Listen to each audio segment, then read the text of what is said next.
Shantika. Thank you, Shantika, very much. And here we are for the second part of Sangha Night. I will introduce Viryanaya properly, but I will do a few announcements first. But I do want to say very welcome to you, Viryanaya, to our Nottingham Centre. You've been before in person. Yeah, I suppose you are in person now, but different from where you are at the moment in Worcester. Viryanaya. So yeah, again, a very, very big welcome to you. Viryanaya, actually your name means see who is guided by Virya, isn't it? So, and Virya is energy. Well, I love this expression, energy in pursuit of the good. Yeah, so it's energy, and it's for the good. So there you go. That's quite a name to have. It's lovely. Yeah. So Viryanaya runs actually a group, you could say center even, a Buddhist group in a Buddhist center, you could say, in Worcester. Worcester is near Adistana, near the Malvern Hills. So, and we meet regularly on Mitra Conveners meetings. Yeah. Viryanaya has a very clear mind, and this, the title for tonight is wonderful, isn't it? How finding mistakes can make us happy. Yeah. So we're going to look for mistakes that make us happy tonight. So we are in a series with Sangha Night on looking into views and assumptions in different ways, and you know, as an aspect of wisdom, you know, the wisdom aspect of practicing the Dharma. So we are looking at views from different angles, and I know that Viryanaya does a lovely, wonderful, clear, well, does workshops, but one clear one on clear thinking, on critical thinking. So she's been to Nottingham before to do that with us a few times. And here she is again, all the way from Worcester. So welcome, Viryanaya, and open to you. Over to you, sorry. Thank you very much, Kemisiri. Yes, I was just thinking about last time I came to Nottingham, we had a lot of fun. Yeah. It's a shame I can't be there in person now, but there you go, someday. Okay, so yeah, thank you very much for welcoming me here. So what we're going to do, I'll just give you a bit of a background here. So what we're doing this evening, this is a short version of what I usually do, which is clear thinking or critical thinking as a spiritual practice. So sometimes I do days on this and sometimes weekends, and I've done whole weeks of it at Adistana and other places. So it's an interesting exercise for me to think, how can we do something that's useful, that's meaningful in a short time? So I hope I've succeeded. But obviously there's a lot more we could say and a lot more we could do. So this is just really a taste of the whole practice. So yeah, feel free to ask me back for a day or a weekend. I am in the process of writing a book. I should say it's going rather slowly. And that links critical thinking as a spiritual practice to the Honeyball Sutta. So I've been finding that very interesting. Okay, so I'm going to explain a bit about how it works, but to be absolutely clear, I'm not going to be doing all the work here. So we're going to be breaking into breakout groups, and I'm going to give you some ideas and some stuff to look at so you can discuss and talk about it and explore it for yourselves. Okay, so a bit of a background to critical thinking or clear thinking as a spiritual practice. So why should we do this? Why should we bother? Well, if we're practicing the Dharma, we want to develop wisdom and loving kindness. Now, they're not ultimately different, but it's useful to separate them from a method point of view. So clear thinking is a way of thinking, intellectual thinking, if you like. It's only one way of thinking. There's, of course, other ways of thinking, like musical thinking or artistic thinking, or a sense of intuition. And those are all absolutely valid ways of thinking, which I'm not criticizing. But in clear thinking, we're doing something quite specific. It's explicit, it's verbal, it's precise, it's analytical. But if we can learn to do that well, then that can have a good effect even on our other forms of thinking. So I want to make a distinction here, which comes from Karen Armstrong, and she distinguishes between mythos and logos. So mythos is the world of stories, of metaphors, of poetry, of ritual, of archetypes, and I love that world. One of my hats is in Buddhafield, and Buddhafield, as some of you will know, is full of myths and stories and colour and music and ritual. So I really love that world of mythos. The logos world is more the facts about the world, the science, the maths, the engineering. But of course, they're not completely separate. And of course, we need both. So if we want to build a bridge across a river, you need engineers, experts in river management, builders, etc. You don't hire a poet. You don't think, we're going to build a bridge, we need a poet. But of course, if you want a ceremony, a song, a ritual, a story, you don't necessarily hire a mathematician or a bricklayer. But you want someone who is expressive in that way. But of course, we need both. We need to nourish our mythic side and our more verbal, more analytical side. So clarity of thinking is vital for wisdom. So it's necessary, but not sufficient, of course, that's not all we need, for the greatest levels of wisdom and loving kindness. So when we're talking about clear thinking or about critical thinking, we're talking about thinking clearly, thinking well, making good arguments. It's about what claims we make about things. Are those claims justified? Are the conclusions we come to justified? Because if they're not justified, we shouldn't be making them. So you might be thinking, how does this link to Dharma practice? Yeah, so this is all very well, but it all sounds a bit scientific. I didn't come here for the maths. So how does this link to the Dharma? Well, Buddhist practice is a lot about developing positive mental states and growing out of negative mental states.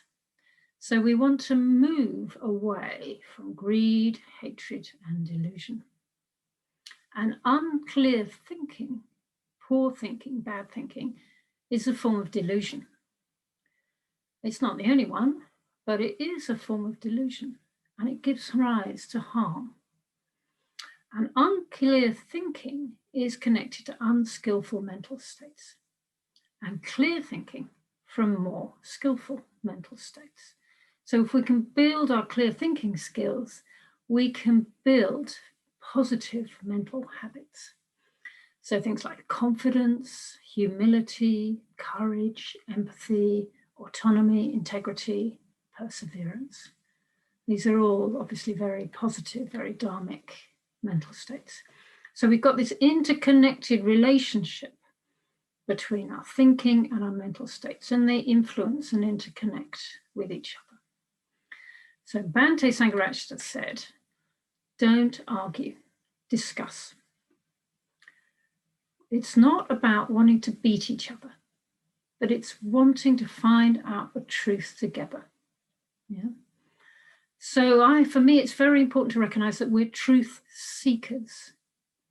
Not that we know everything already and just have to persuade everyone else of it.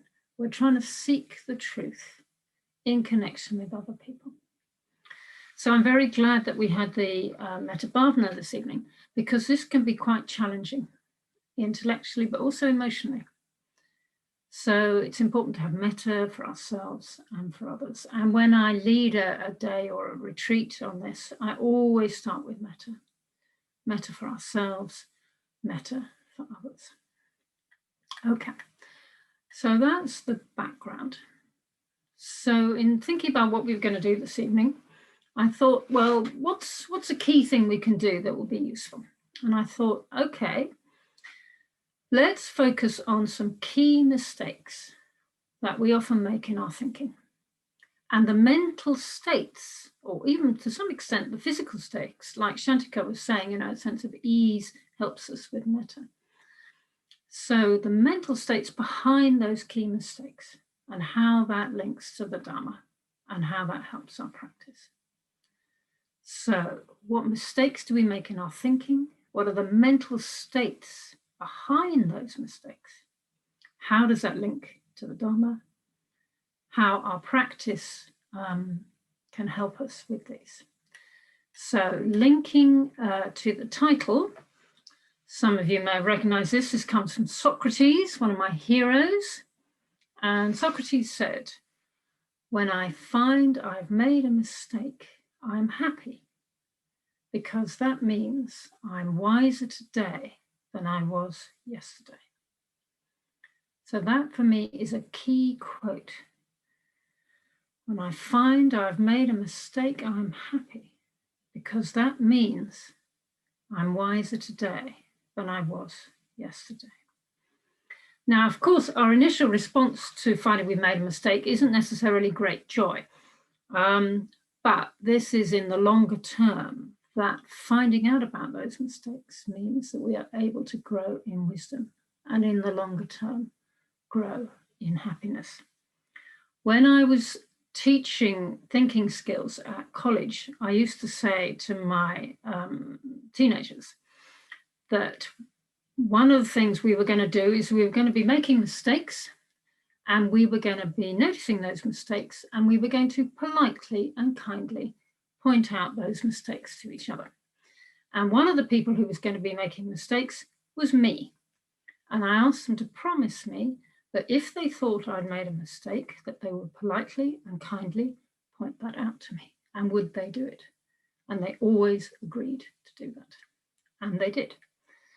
And so I got used to saying thank you to the students when they spotted I'd made a mistake. It was a bit hard work sometimes, but it was very useful. Okay, so first task, right? So I'm going to ask you to do a first little task. Okay, you may find this a little difficult. So what I'd like you to do is to imagine a politician that you don't like. Okay. Can everybody think of a politician that you don't like? Strain your brain. See if you can come up with somebody. Okay, so have you got them there in your mind's eye? Okay. Now, imagine this politician saying something like, "I think beating up old ladies is wrong." Okay, so your politician's saying, "I think beating up old ladies is wrong." Right? Now, if you would agree with your politician, can you practice saying out loud, because after all, nobody can hear us, "I agree with so-and-so." So I'll give you an example. A politician I don't like very much is Donald Trump. So my task here would be saying, "I agree with Donald Trump when he says beating up old ladies is wrong." Okay, so try saying that to your imaginary politician. See how it feels.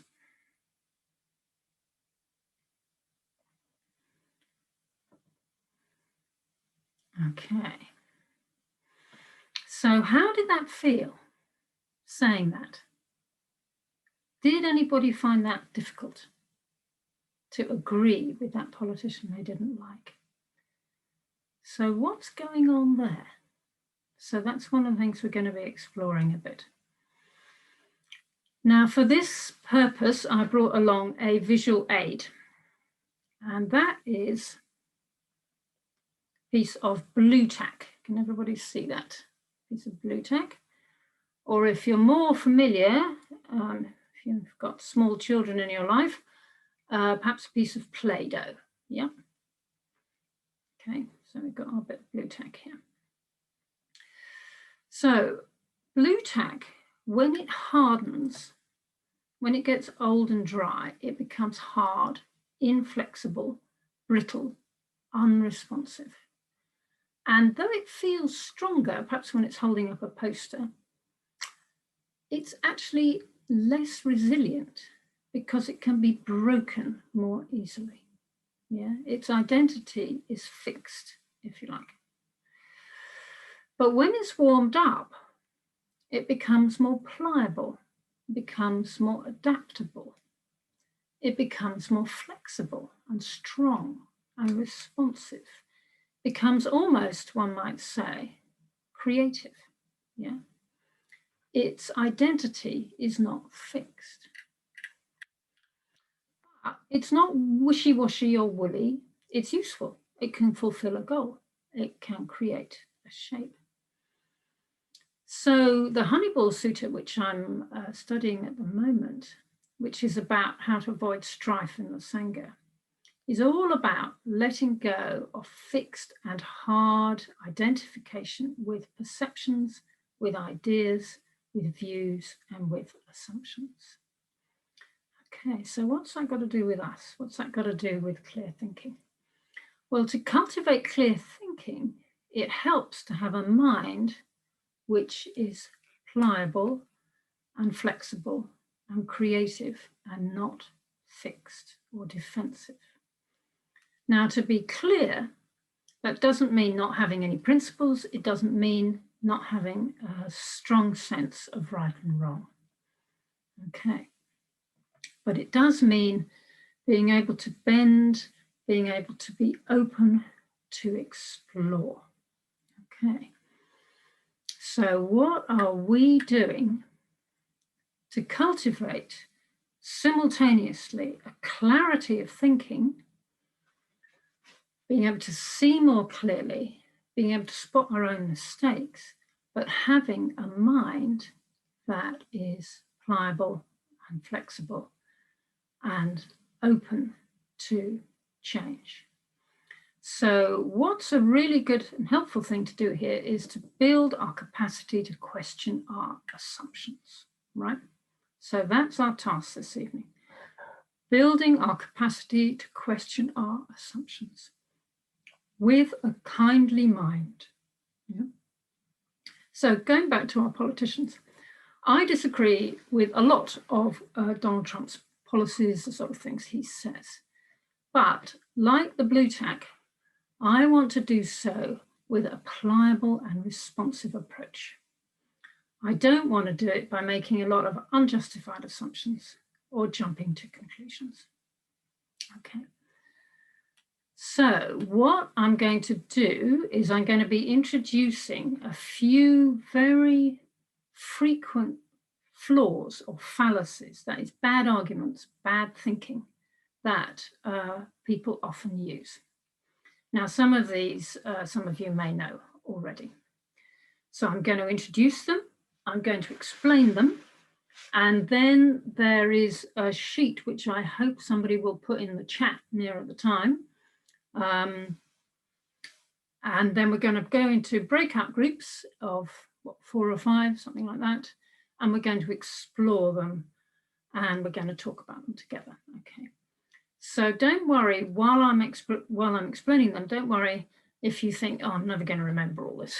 You don't have to remember it all because it'll be on our sheet. Yeah. Okay, so I'm going to explain them. I'm going to talk about them, and then we're going to go into groups and explore them. Okay. So 4 key mistakes we often make in thinking.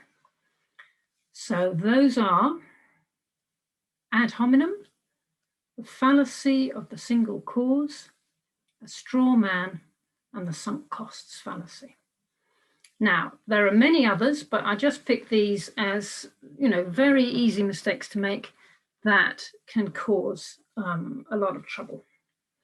So we're going to explore those, and then we're going to think about what the mental states are underneath those. Why would people make these particular mistakes? And how can the Dharma help us to avoid them? Okay, so ad hominem. Now this is Latin. It means to the man.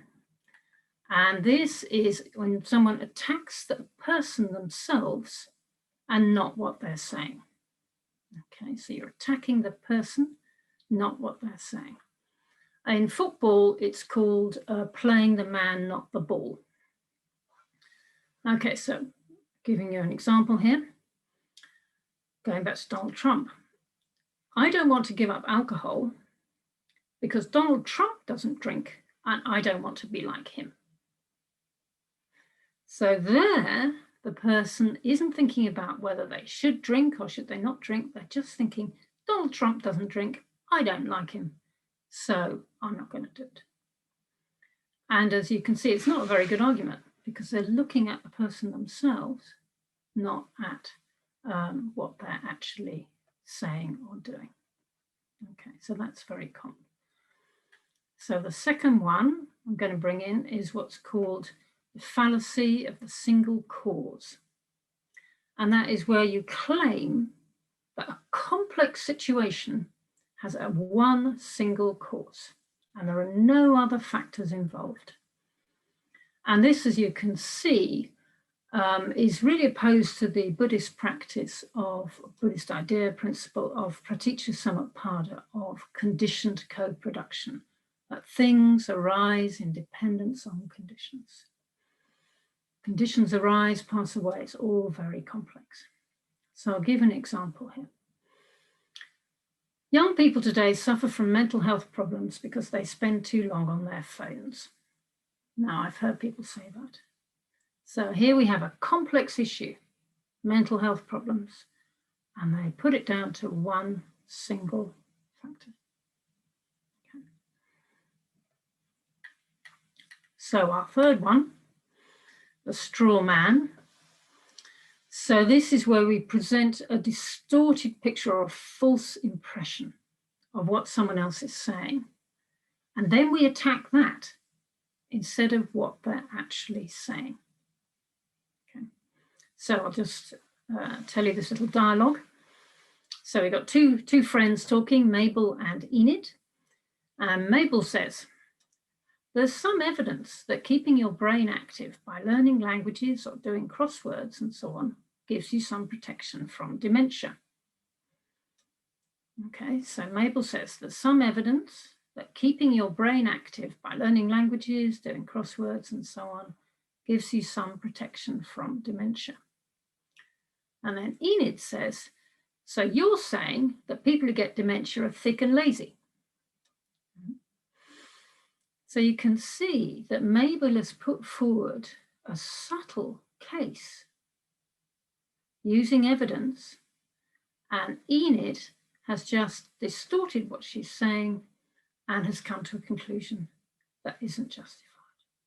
Okay. So that's another example of poor thinking. So our fourth one, as I said, this is all on your little sheet, so don't worry if you don't remember it all, is what's called the sunk costs fallacy. And this means we persist in a belief or a course of action because we've invested a lot of time or money or energy or emotion or reputation or whatever in it, even though continuing with it would be more damaging than giving it up. So here's an example. My cousin trained as a teacher straight from university and tried his best for 4 years, but he really didn't like it, so he changed careers. But his father thinks he should have stuck with it because he put time, effort, and money into his training. So the father is saying, because you put time and effort into it, therefore you must persist with it, even though that would mean the young man spending the rest of his life doing something he doesn't want to do. Okay, so what we're going to do is I'm going to ask our technical person to put the handouts in the chat. Can we do that?